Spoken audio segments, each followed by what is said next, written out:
Ligament croisé antérieur, un grand classique, dans beaucoup de sports, le foot, le ski et cetera. Donc ça peut être pas mal hop, pardon, voilà, j'ai dit: «Fais pause». Ça peut être pas mal de savoir un petit peu, ce que c'est, est-ce qu'il faut opérer à chaque fois? Quand est-ce qu'on opère? Comment se fait l'opération aussi? Alors juste avant, on va regarder ligament croisé antérieur, parce qu'il y a plusieurs ligaments dans le genou, hein. On va citer les 4 principaux plus connus et en plus, il va en reparler je crois dans sa vidéo. Donc le ligament collatéral tibial, alors je vais déjà enlever la capsule articulaire ou ligament latéral interne, si je me trompe pas. Alors ça, on va l'enlever, c'est celui-ci, petit. Ligament antérolatéral, ligament collatéral, ça c'en est encore un autre, c'était celui-ci que je visais. Collatéral latéral, donc en fait, vous avez 2 ligaments, on va dire principaux de chaque côté du genou, donc un en externe, un en interne et vous avez le ligament croisé pardon, donc là, on est à l'arrière du genou, je vais supprimer ça. Là, il y a beaucoup de structures, hein, c'est vrai que ça fait un peu fouillis, mais je vais centrer uniquement sur les ligaments croisés postérieurs. Le ligament croisé postérieur, il s'insère à l'arrière du tibia. On ne voit pas. Ah oui, ah là là, pardon, pardon, pardon. Merci Philémon pour préciser. Bon, bah du coup, voilà. Donc, j'ai un bon décalage avec le chat quand même, hein. Ligament croisé postérieur. Alors du coup, je vais revenir quand même sur les autres ligaments parce que du coup, vous les avez pas vus. Mais en gros, vous avez un ligament sur le côté en interne et en externe. Ce qui va nous intéresser, alors je vais quand même passer par le ligament, vous montrer les ligaments postérieurs parce que le ligament croisé, il y en a 2, ils se croisent. Le postérieur, donc il s'insère à l'arrière de la tête du tibia et vient s'insérer au milieu là, de la tête, du fémur. Vraiment, ils sont vraiment à l'intérieur. Le postérieur empêche à la tête du tibia de partir en arrière. OK? Maintenant, le ligament croisé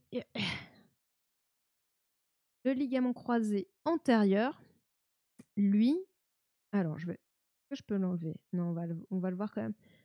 Le ligament croisé antérieur, donc c'est souvent celui-là qui pète, s'insère à l'avant du tibia et plutôt à l'arrière de la tête fémorale. Le postérieur était plutôt milieu, avant. Et le ligament croisé, donc antérieur, va empêcher la tête du tibia de partir vers l'avant du coup.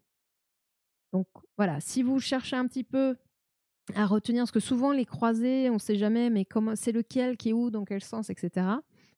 Le ligament croisé antérieur, il est devant le tibia, donc sur la face antérieure,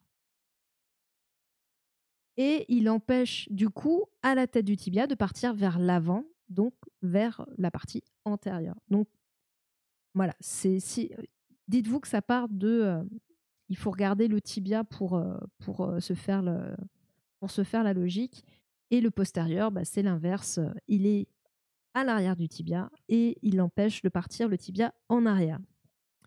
Donc souvent le ligament croisé antérieur se pète et là on n'est pas content et voilà.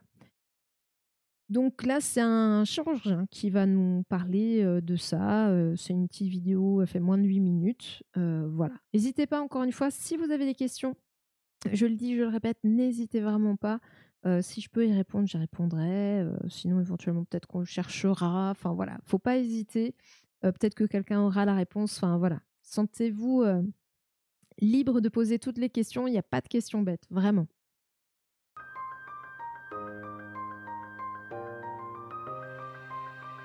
Bonjour, je suis le docteur Binière, chirurgien du genou à l'hôpital de la Tour. et mon activité principale est de prendre en charge les lésions ligamentaires et méniscales. Il me fait penser au docteur Je Mamour. vais vous présenter ce qu'est la rupture du ligament croisé antérieur et son traitement chirurgical.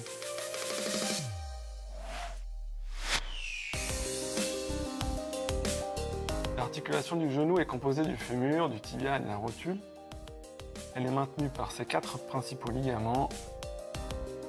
Le ligament croisé antérieur, LCA, le ligament croisé postérieur, le ligament collatéral médial et le ligament collatéral latéral.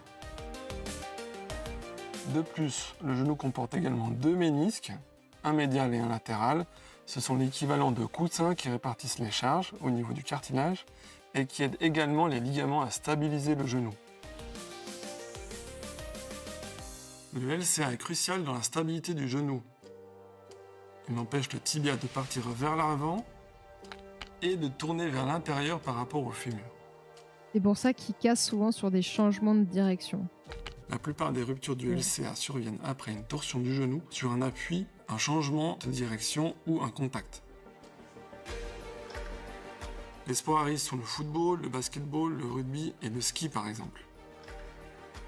Une liste non exhaustive. Est le plus souvent complète et fréquemment accompagnée de lésions des ménisques ou d'autres ligaments. Et en fonction de, de comment ça va se faire, on a vu, là je vous ai montré du coup les principaux ligaments du genou. Après on a vu qu'il y en avait plein d'autres autour. Mais effectivement, si ça glisse du coup vers là, ça va casser donc le LCA, mais potentiellement le ligament latéral, ligament collatéral médial, donc interne, peut péter aussi. Et il faut en tenir compte. Les ménisques aussi, il faut checker parce que ça veut dire qu'il y a eu un déplacement, il y a quand même eu un traumatisme au niveau du genou, il faut vérifier tout ça. Ou d'autres ligaments. 90% des cas, le ligament latéral externe. En fonction de la externe. façon dont est déchiré le LCA et de la présence de lésions associées, ce ligament va avoir du mal à cicatriser et cela va entraîner un jeu dans l'articulation. On parle de laxité antérieure et rotatoire. Si cette laxité est suffisamment importante, elle va entraîner une sensation de genou instable, allant de la difficulté à reprendre les activités sportives seulement, jusqu'à une gêne dans la vie de tous les jours avec des épisodes de lâchage ou de dérobement. De plus, à court et moyen terme, cette laxité entraîne des nouvelles lésions des ménisques ou aggrave celles qui sont déjà présentes. À long terme, ceci peut engendrer de l'arthrose précocement. Lors de l'examen clinique, cette laxité antérieure va justement être mesurée notamment à l'aide d'un appareil spécifique et cela aidera à orienter le traitement. En cas de laxité faible, en l'absence de lésions méniscales importantes ou l'absence d'activité à risque, un traitement fonctionnel ou dit conservateur avec physiothérapie suivie en médecine du sport sera proposé. En fait, selon la lésion, ce que je vous disais, c'est en fait chaque patient est différent. Il y a la lésion, mais il y a aussi l'activité de la personne. Est-ce que si vous ne faites pas de sport, vous ne faites pas de changement de direction, que ça ne vous pose pas plus de problèmes que ça, du coup, est-ce que ça vaut bien le coup d'opérer? Il y a plein de critères qui vont rentrer en compte pour prendre la décision de l'opération ou pas, parce que c'est jamais un geste anodin. Voilà. La nécessité d'une opération est évaluée en fonction des points suivants: l'âge, la sensation d'instabilité, l'importance de la laxité à l'examen clinique, la présence de lésions associées, ménisques, cartilage, autres ligaments, et la motivation ou volonté de pratiquer des sports avec des changements de direction.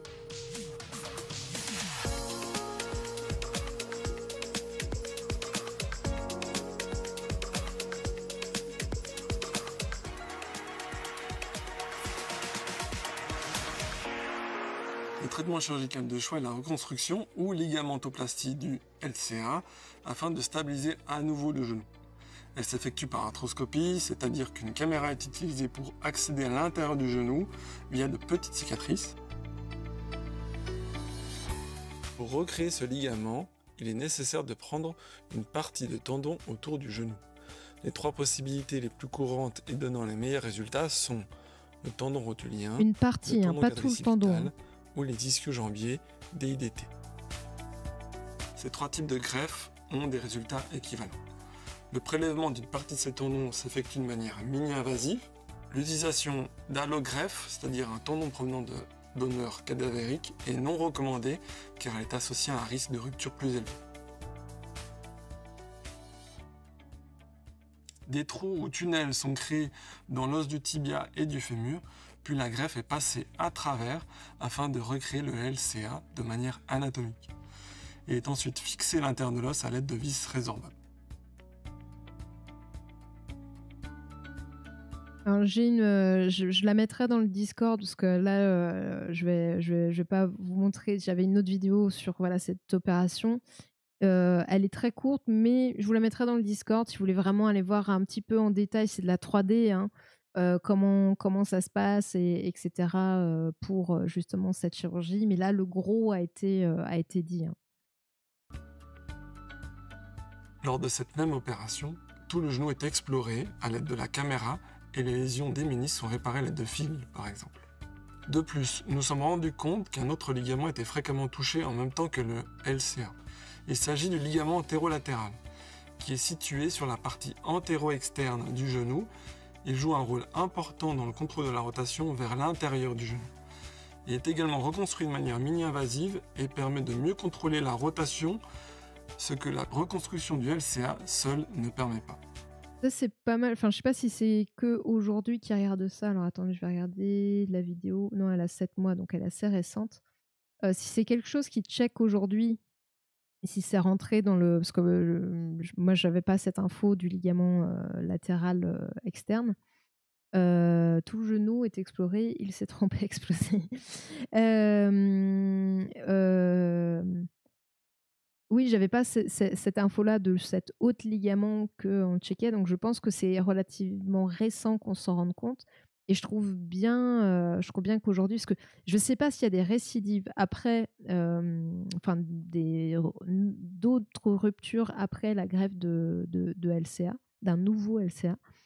Mais le fait de prendre en fait tous les problèmes potentiellement que ça engendrait, et pas seulement la rupture du LCA, c'est quand même pas mal pour avoir un résultat optimal. Bien sûr, après, encore une fois, tout est dans le bénéfice-risque, quoi. Est-ce que il vaut mieux faire ce type-là, enfin cette opération-là ou pas, quoi. Cette intervention-là ou pas. Avec ce geste en plus, nous diminuons le risque de nouvelles ruptures du LCA par 3 et le risque d'échec de suture du ménisque par 2 par exemple. De plus, le taux de complication est très faible et cela ne prend que quelques minutes de plus à réaliser en utilisant les tendons des ischio-jambiers pour reconstruire de manière combinée le LCA et le ligament antérolatéral. Comme ça, en une fois, t'as tout fait. Au final, la chirurgie dure entre 30 à 60 minutes en fonction des lésions méniscales à réparer ou non.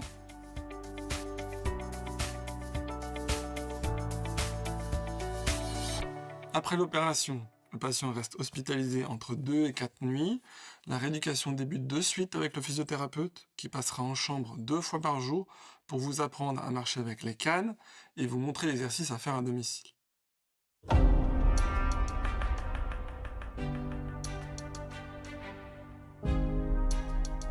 Et après, ça doit dépendre. Une immobilisation par appel n'est pas nécessaire. Et la marche se fait en appui complet. Ils ont les mêmes protocoles post-op. 4 semaines. Je sais pas. Sauf en cas de certaines Par lésions contre, ça, oui, méniscales. la rééduque, oui.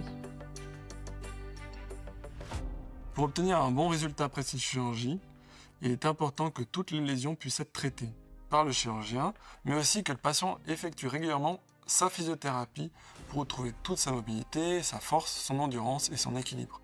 Il s'agit d'un travail d'équipe. Pour cela, c'est ce que je vous disais, hein, sur la rééduque, il faut une implication, enfin sur la rééduque et sur tout traitement, une implication personnelle et essentielle aussi à une meilleure récupération. Voilà, on met un maximum de chances de son côté quand on arrive aussi en tant que professionnel de santé à impliquer le patient. Enfin, voilà, c'est comme il dit, c'est un vrai travail d'équipe.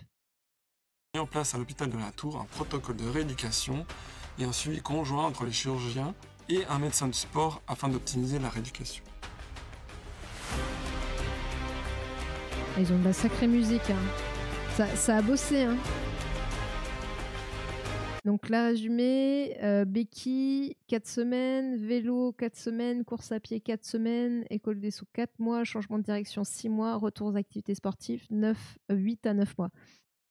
Donc c'est là où on voit quand même que effectivement une rupture du ligament croisé, c'est pour ça que c'est un peu le gros coup dur quand ça arrive à des sportifs, alors n'importe quel sportif, hein, pas que forcément à haut niveau, mais c'est qu'on sait déjà que ça va être long parce qu'il y a des étapes, enfin, alors peut-être que certains, voilà, avec certains encadrements, etc., ils arrivent à accélérer un tout petit peu plus la récupération, mais il y a quand même des étapes qu'on ne peut pas griller au niveau de la récupération, de la cicatrisation, etc. Donc voilà.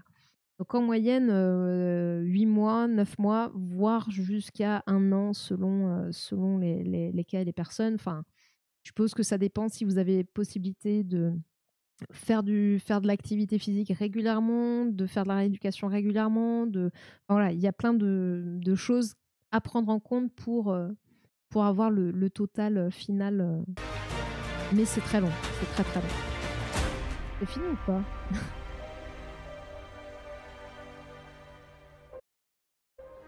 À partir de 6 mois après l'opération, des tests sont effectués en médecine du sport afin d'évaluer objectivement la force et le contrôle neuromusculaire par des tests validés dans la littérature scientifique. Le retour aux activités sportives est alors permis ou reporté en fonction de ces résultats. Le retour au sport de type pivot-contact est généralement permis à partir de 8-9 mois. Alors ce test-là, la question que je me pose, c'est est-ce que c'est leur protocole ou est-ce que c'est vraiment un protocole pour chaque patient qui s'est fait opérer avec ce type d'opération dans le cas de, voilà, d'une rupture du LCA, donc du ligament croisé antérieur? Je sais pas. Merci beaucoup de votre attention. Et bah de rien.